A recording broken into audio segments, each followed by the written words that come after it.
Good day, everyone, and thank you for joining this episode of The Pulse, sponsored by the Mobile Satellite Users Association. I am Frank August, today's host, and also the secretary to the board of the association since 2013. For those of you not familiar, the MSUA was formed in 1992 and promotes the interests of the users of satellite services for mobile communications, navigation, and safety worldwide. The MSUA is uniquely positioned to foster communications between and among suppliers of equipment and services, operators of satellites, and the various entities that may affect the future of the industry. Membership details and qualifications can be found at msua.org.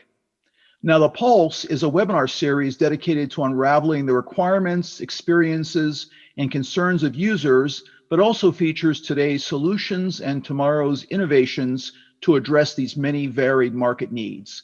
Several sponsorship packages are created and cover the cost of this very important webinar series. So for as little as $250, you can support a variety of topics. We have an amazing guest today to provide some insight into the public safety market. David Blankinship is Senior Technology Advisor at the Public Safety Network. Welcome, David. Let's get started. So probably the most important question for everyone is, who is the Public Safety Network? Please provide a quick overview of the organization, mission, products, and services. Sure, that's easy. The Public Safety Network is a group of communications and public safety professionals that have an advisory firm that has a very simple mission, bringing the best technology to public safety. So that includes satellite and a number of other things. The firm works on lots of things with people, their business and strategic planning, legal policy things a lot of times. Certainly where I come in many times is the technical part, but they also do marketing, sales, and they have lots of operational expertise. And that's really why I like working with the company, is the depth of knowledge. It's just fun to go to work every day. And when I think of public safety, I think of the police who sometimes come down my street, or the fire truck. But what is the market how do you define that market? For me, and I think a good definition of the market is really just police, fire, EMS, emergency management. We typically think of those people as first responders. They all have various communications needs.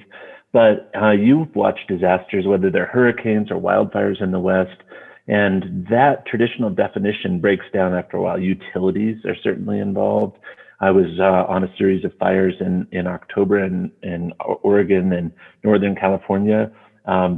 Tree trimmers, opening roads, cutting in and out to get people and equipment in and out. So that definition is squishy, but people that are first and second responders, insurance companies, utilities a lot of times. So, but typically it's fire, police, and EMS and emergency management, coordinating together for response and certainly recovery afterwards. And that folds in many, many partners, including non-governmental organizations like the Red Cross even.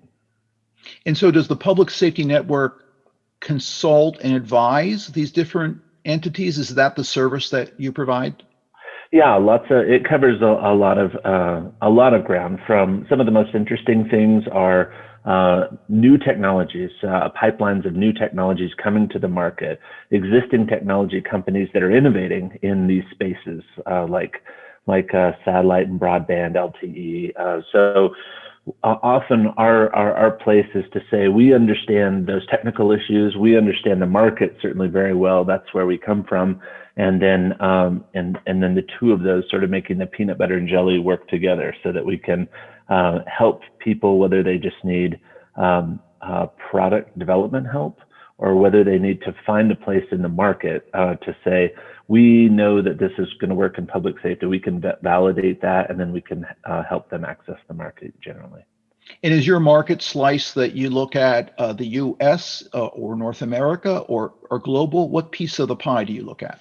Well, we're Americans, but by the nature of our background, certainly I have some high-powered colleagues that have a lot of international experience with communications, with setting up the organizations like FirstNet working around the world with other countries that are setting those kinds of systems up.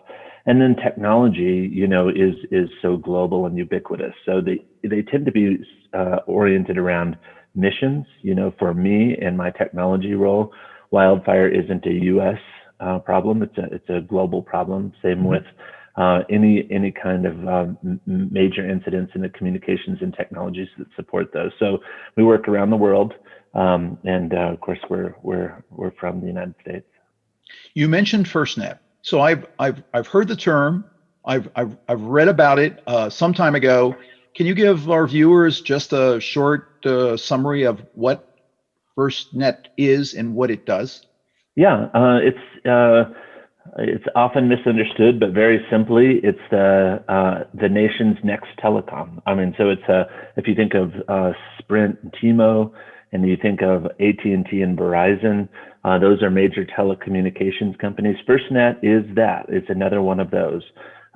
It is for first responders because it gives them access, a priority and preemption, which means just access when cell networks are busy with their devices. They get through like it's a blue sky day. And so that, in a nutshell, is what it is. It was bandwidth carved out by the government. It was preserved for public safety. And then, interestingly, it was bid out. Anybody could bid to see who would run it. AT&T won the contract for the first 25 years. To run it, but essentially what that means is they have an obligation to public safety to take care of many of those kind of terrestrial LTE, traditional kinds of broadband kinds of needs for public safety, for data, for voice, for push to talk, those kinds of things. Interesting. Well, that's a nice contract for 25 years. Good for them. So. Yeah. This really leads into my next question, and it was about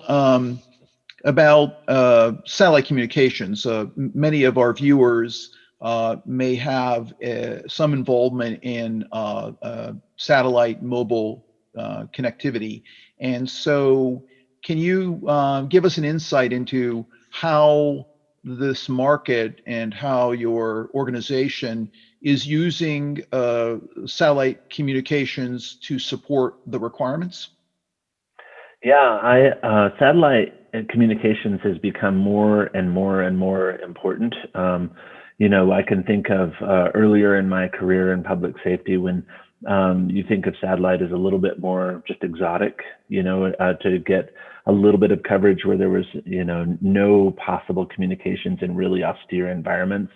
And I've seen that morph, and it's become much more mainstream. But I will say, as a trend in public safety, satellite communications holds a lot of an interesting place now, especially as we see, as a technologist, I look at trends, and the trend that I see is absolutely multimodal communications. So public safety users looking for devices that have satellite. That can be on aircraft, that can be on vehicles, or even with personnel. And they're often looking for that sort of intermodal, multimodal kind of communication. So use Wi-Fi or LTE if you have it, and then make it seamless with satellite communications too. So the people that tend to be having the most success are people that do tracking. So it's independent and satellite tracking in this industry. And then people in companies and constellations that are looking to provide connectivity that's seamless across multiple kinds of modes. Interesting. So when I began my career in satellite communications some time ago, and mentioned to friends and family that I was in the business of satellite communications, they all thought of satellite TV. And they didn't really understand what the business was that I entered. Do you believe that this market of public safety, that they're well aware of the granularity of the satellite communication options available to them? Or is there more that we need to do, we as the satellite industry for communication, is there more for us to do to help them to understand their options? Yeah, I think the answer is both of those things. I mean, I think that the audience has gotten much more sophisticated. So I don't think there's a misconception that satellite is sort of just sort of receiving and downloading, like your example of satellite TV.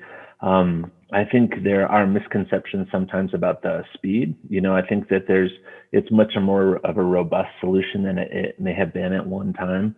But I think the biggest barrier for satellite companies and communications companies to fully realize their potential in the market is a couple of things. First of all, federal civilian and public safety budgets aren't the same as DoD budgets, and so and I think it can be difficult and a temptation to make costs complex. Certainly at the Public Safety Network, we work with companies to say, I know that there's a lot of variables, but let's just make this understandable. The way that public safety buyers buy is they need to have predictable budgets. They can't have costs that could be anything and are really open-ended.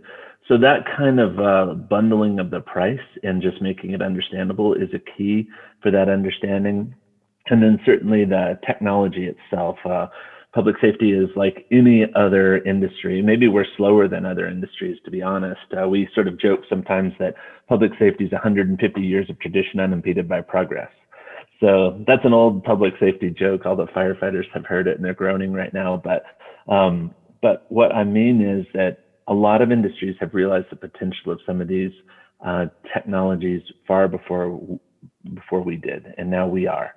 And so to your point, the public safety communities have started to become very sophisticated about understanding data, understanding compute at the edge, understanding the role of satellite in that, and understanding this sort of seamless communications need wherever they are, not for just voice, not for just static receipt of information, but that interoperability, that even processing data at the edge for situational awareness, for last mile communications, and for as a critical link in the backhaul of what we're doing operationally. That's great. Thank you. Thank you, David. And I can't resist to ask this question. And it's about latency, satellite networks and latency. And one of the big questions that is in our industry as well is lower latency really needed? And of course, this speaks to mega constellations, low Earth orbit, where the promise is great capacity, and one of the resulting advantages in a low Earth orbit is sub 50 millisecond latency.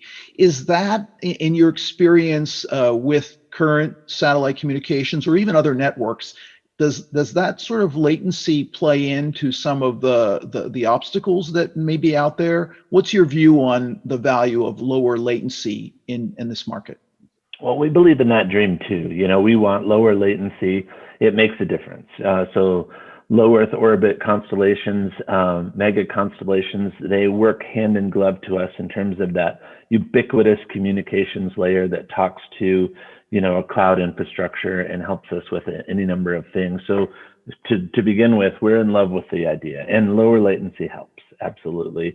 We'll see how that evolves. We watch and we're fascinated by constellations like Starlink and those kinds of things where it just takes a lot of the worry out of it and it makes it easy. But I don't know what that's going to behave like when you have thousands or tens of thousands of users on that system. I don't understand how the physics can work on that, but I do love innovators and support that kind of idea. For us, lower latency is especially important, in some of the voice comms and some of the communications things we're doing.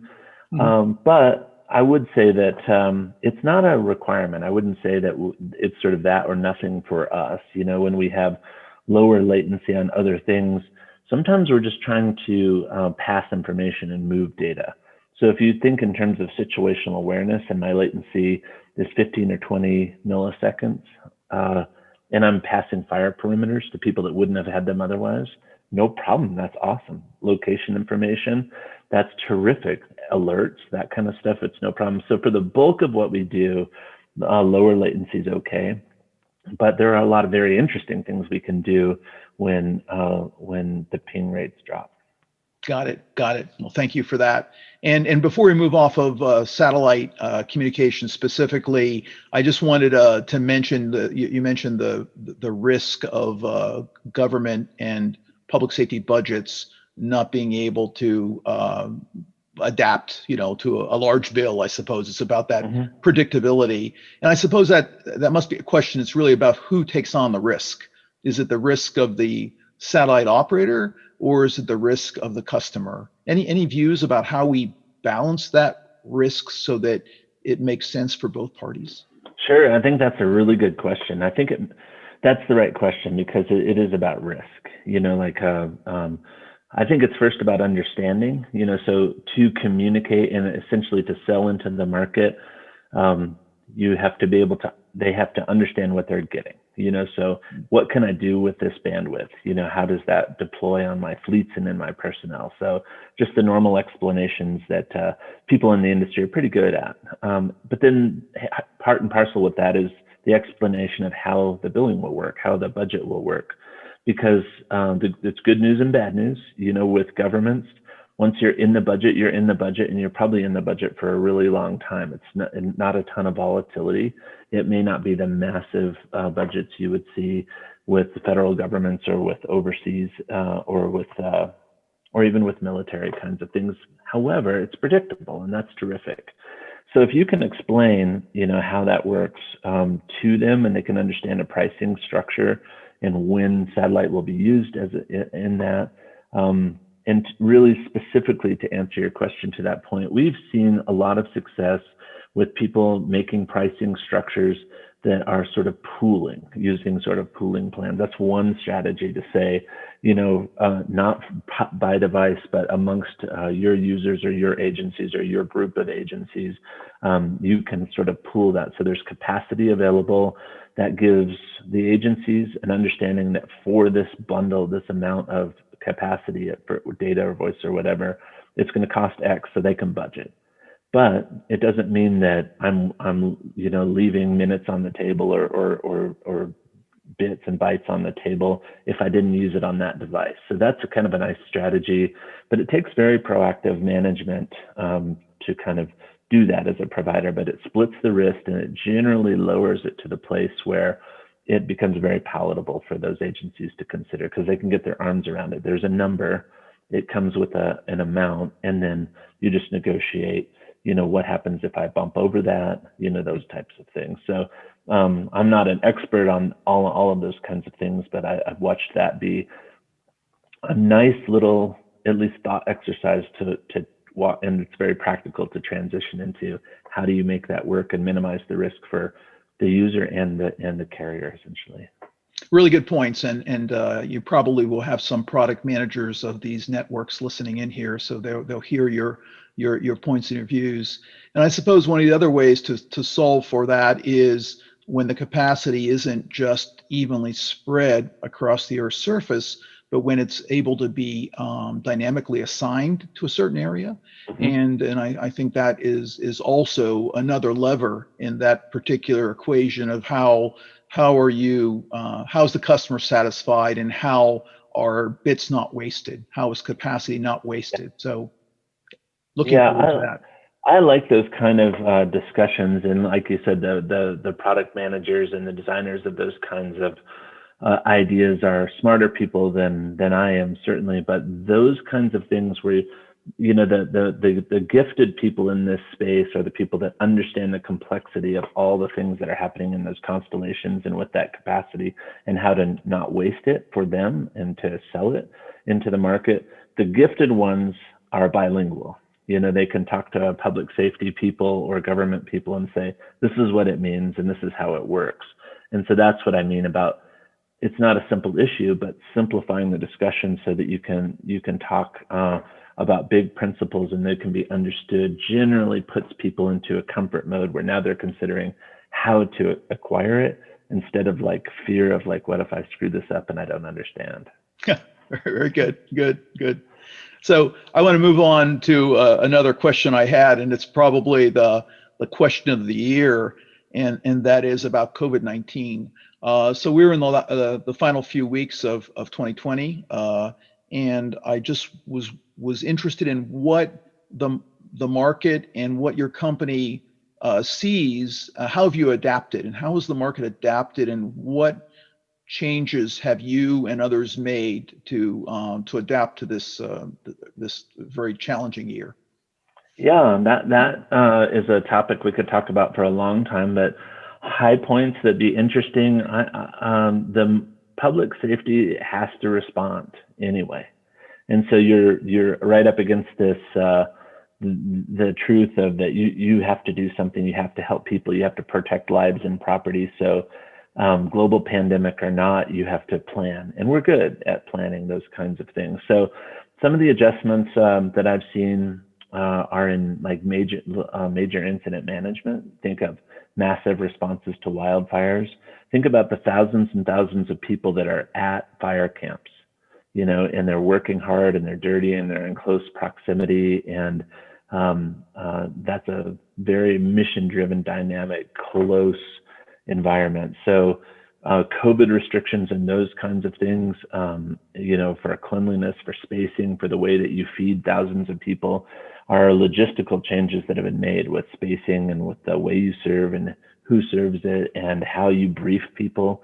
If you have hundreds of people in an incident command post for a 6 a.m. briefing, you can do some of that virtually now. We use Zoom, we use broadcast stuff, we make bigger spaces that you can spread out. It's outside, even in bad weather a lot of times now.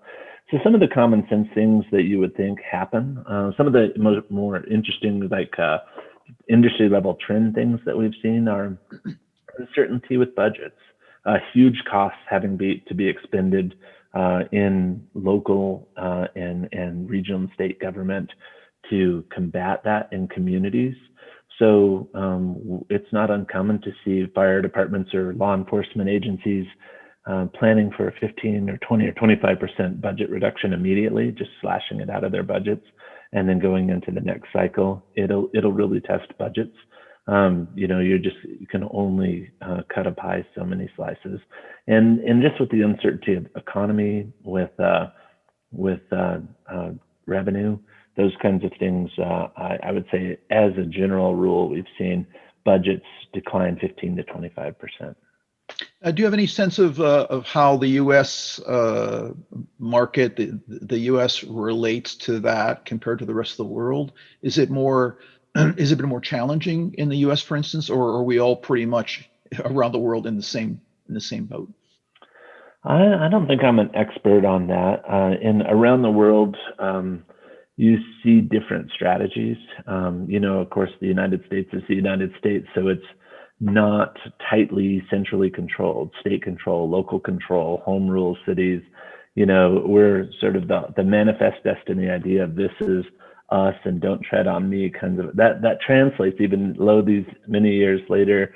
And so we see very different responses in local and regional and national things, and overseas a lot of times that's much more centrally controlled, so you have a lot more uniformity and predictability in that. But the United States, we also see a lot of innovation, and in public safety, certainly as a market, these people communicate wonderfully together. And so when somebody figures out a smart, clever idea, it really spreads fast. Well, it seems like COVID-19 is the world's problem, and so I can see how we all are on the same side in that regard. So good points. Mm-hmm. Thank you. I want to move on to another topic of solutions. So with respect to this market, what are the most important innovations in the public safety network to date, and what evolution do you see going forward? I know you may have addressed some of this already, but what are the key innovations that we want to share with our viewers? Yeah, thank you for the question. This is my favorite kind of topic. We see trends in public safety and innovation that falls into a few categories. Of course, we see an explosion of IoT devices. We see lots and lots of wearables, tons of sensors, remote sensing, biometric sensors for firefighters, all kinds of sensors on that are sort of the leading edge of smart city kinds of infrastructure, where you have a lot more ability to put sensors a lot of places. And part and parcel with that, we see two things: integration and interoperability. You know, like any sort of technology curve, you begin by seeing manual processes begin to sort of be paved over by digital ones. And the example would be like, I have a form and now I make a PDF. Then we see applications that are point solutions in the industry that solve one little thing. And then we start to see those kinds of point solutions working together. So we have ecosystems in public safety that range from mitigation and preparedness to response and recovery, operationally, tactically, strategically. And we see large data sets from multiple vendors, from multiple systems that are local and federal, just sharing data, sharing mapping, sharing sensor data. So we have seen that explosion in the availability to get data from IoT sensors translate into a strong drive to integrate that data with lots of people to solve problems. We're very mission oriented. And that sort of leads me to the last thing, that we see a lot now of, if this data is available, machine learning and modeling happening, like the AI training computers to alert and look for patterns and look for things that have come from vastly disparate data. And so some examples would be, we see agencies take their 911 data, all the calls and locations about what they're called to do, with their reporting data, with records management systems, like what did we do when we were there, all the tracking of the vehicles to and for, like how are we performing, you know, getting there, you know, for time, for performance. And then even operationally, you know, an example would be, there are systems that are widely used now with multiple aircraft and many agencies working seamlessly together, from the feds to the states to the locals. Seamless technology that says, when we have a 911 call, if you called and said, I see a fire out my back door, a vegetation fire, and that thing is spreading, the same time that they're sending an engine, for example, this is all over in the state of Colorado and California, they'll do this. They'll launch an aircraft, a ready aircraft during a fire season. And so it may arrive above the fire about the same time an engine gets to your house. And they'll use a sensor. They'll send that data, that heat perimeter, off to a supercomputer. It'll say, here it is, so everybody can see where it is. And that dissemination is seamless across agency borders. And then they'll model it and they'll say, instantly, what is that fire going to do in the next 6.5 hours and 15-minute increments, and then send that to the crews that are arriving on scene and the overhead, like the emergency managers in the area. And that whole loop, and sometimes that is, we have several aircraft in California where that loop includes the aircraft coming off the plane is making a satellite hop. That's how we can get that data off of the aircraft.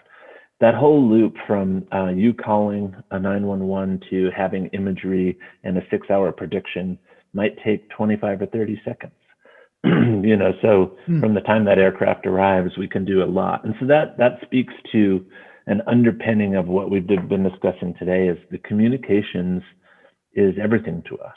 And so it's so important that we understand and heavily use satellite technology in combination with whatever else is available, because we're just guerrilla fighters. We want to move data down a pipe to make decisions, or make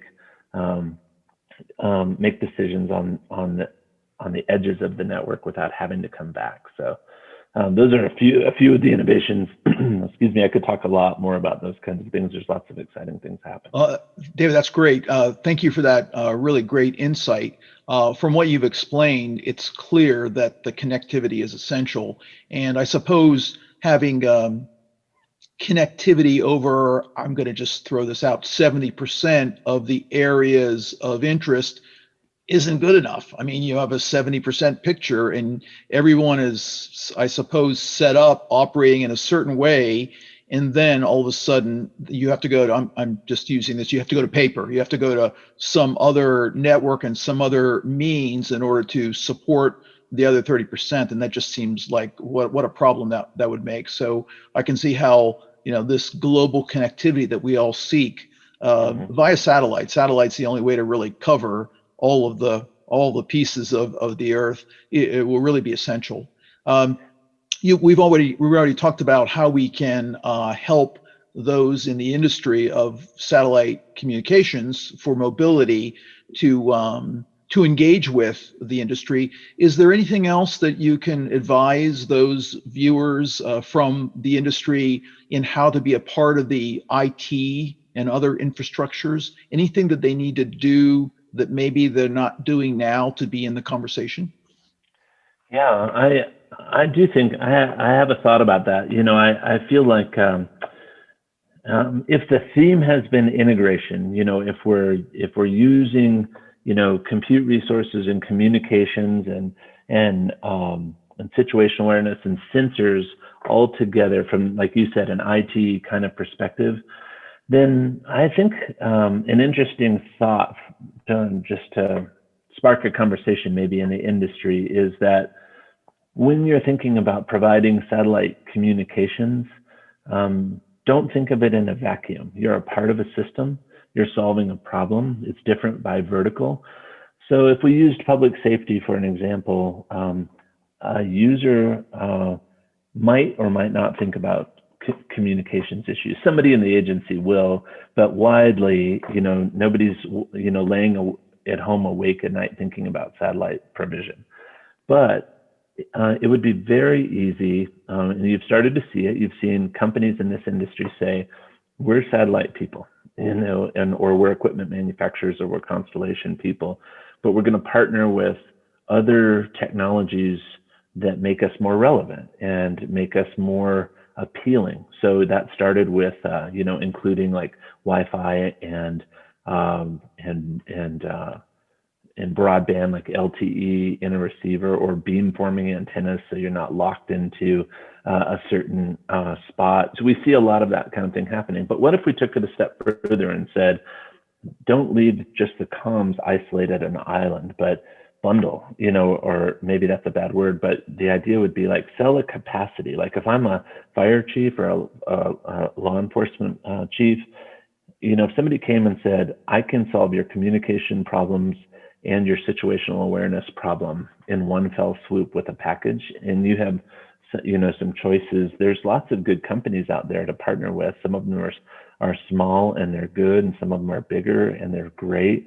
But that interoperability means, what if I just say, when you have this, you have all the communications, you're tied in with every other agency and incident, and you have intermodal kind of comms, then all of a sudden you're changing the conversation to something where you're really scratching an itch instead of scratching a niche itch. And so that would be one thing I would consider is sell solutions, sell services. I think that's another center of revenue for satellite providers in this industry, is to say, we're not just selling a service that is bandwidth, but we're selling a solution that's a service. It's analysis, it's situational awareness, it's the ability to do stuff when it's easy to get comms and when it's not. But I focus on the job, I don't focus on the comms. And so that would be one thing I would challenge the industry, and some of them are probably doing that.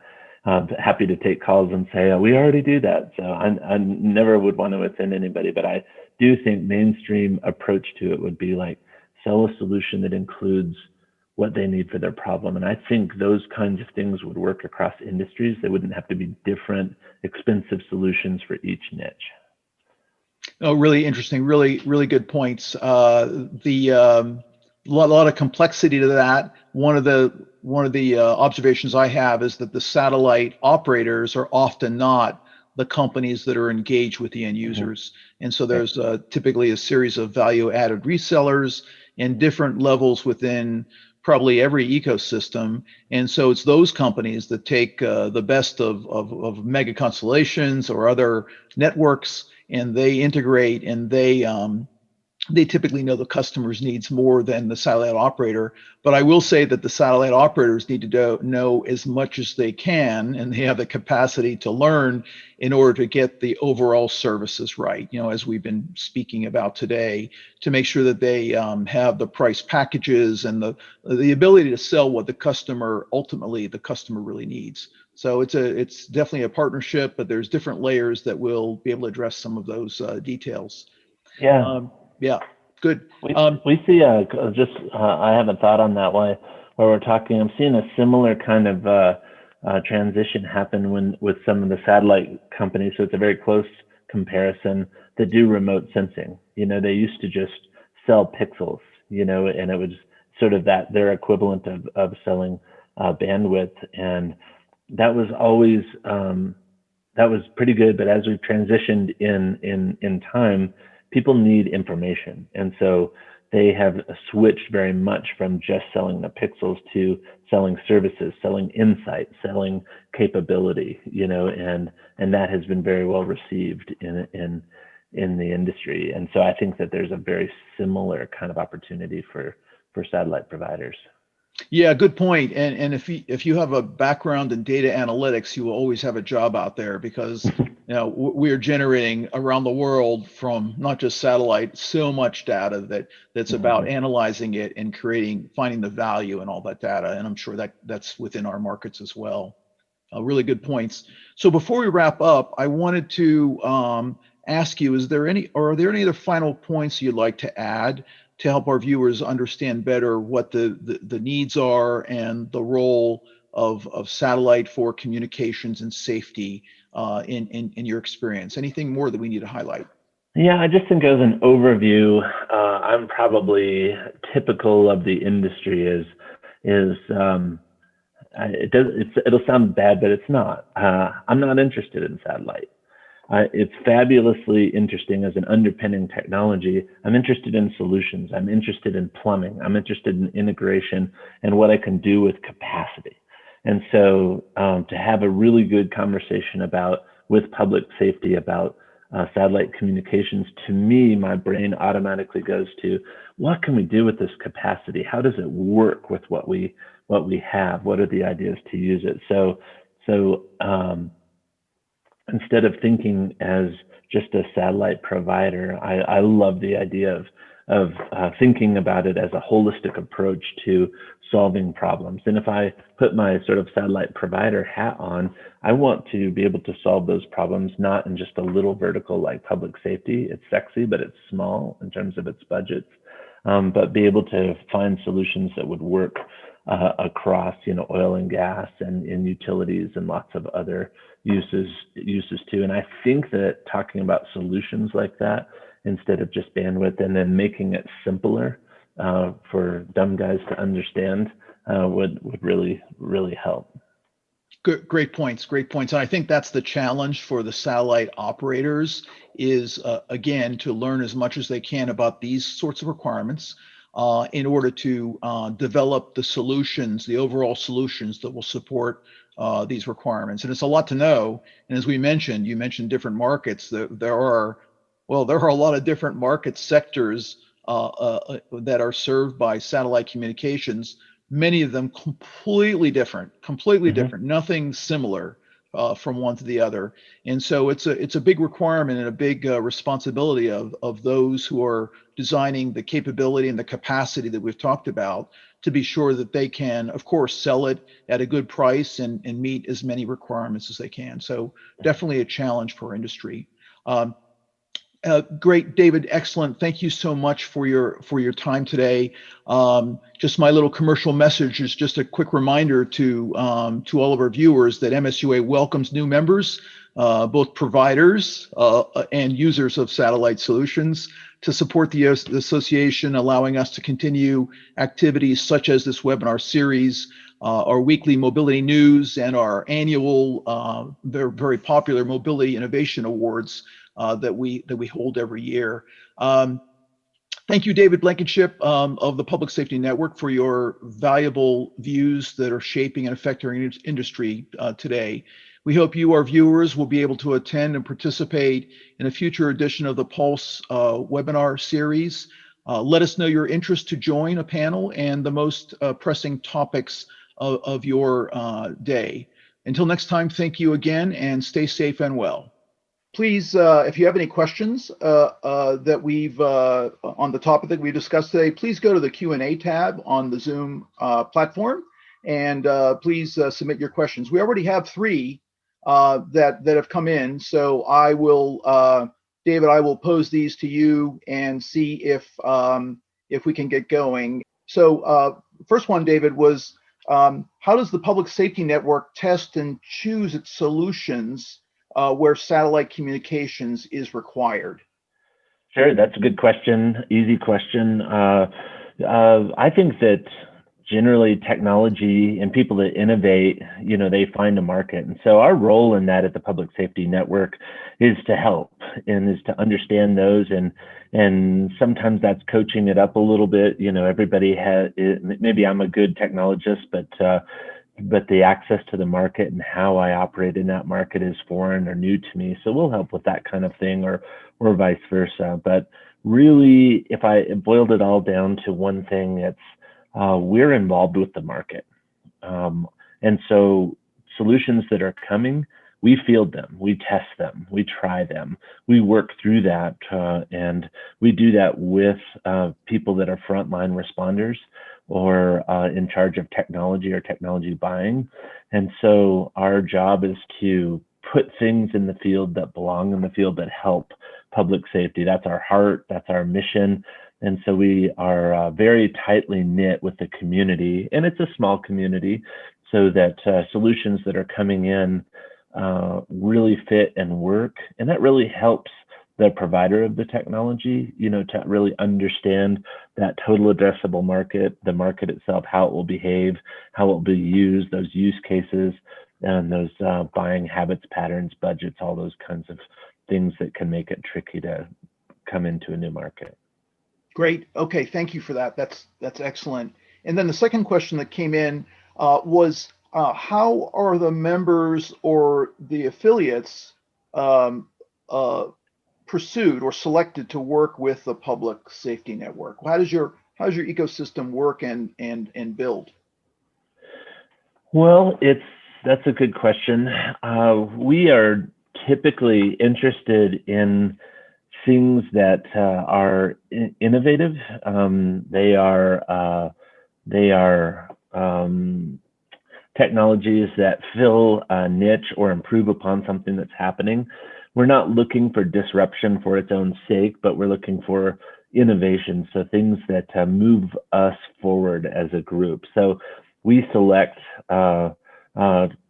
and you have choices on who you work with. So part of it is you work with people that you like, things that are interesting, things that move it forward. So it's definitely not one of those all-comer things. But if a technology is good at communications, if it makes jumps and makes hops for tech easier, if it makes communication on the edge easier, if it makes communication in the high-density or urban or underground areas easier, we're interested in that.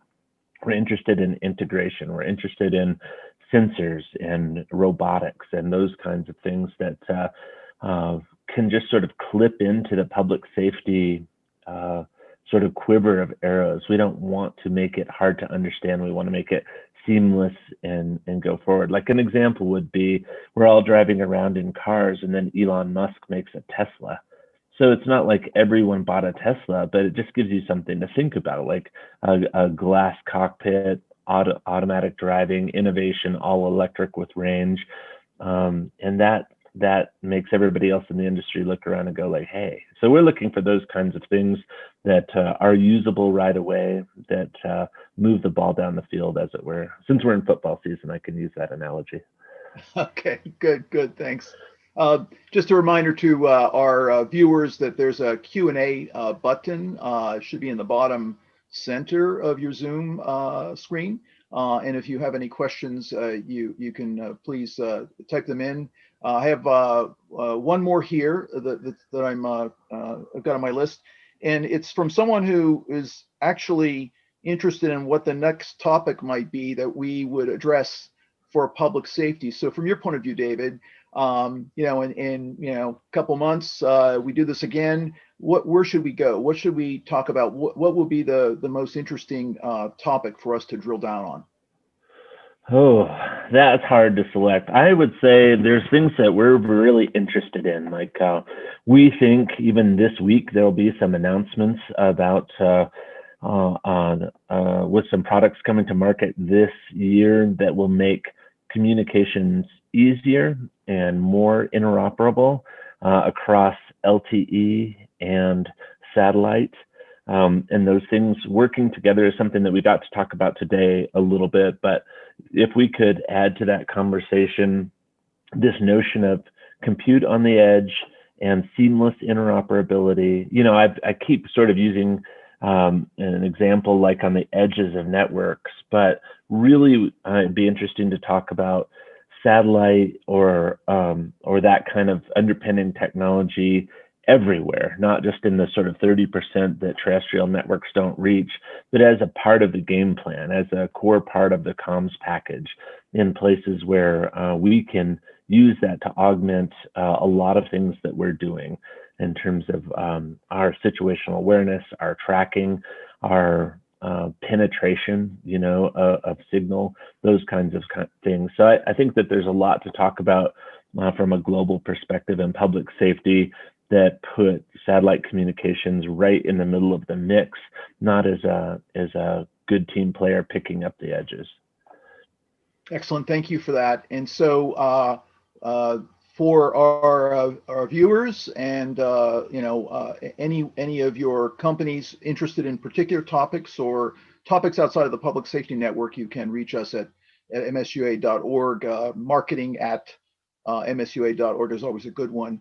So no other questions here. If anything comes in during my closing, I'll squeeze it in. But for the moment, David, thank you so much for your time.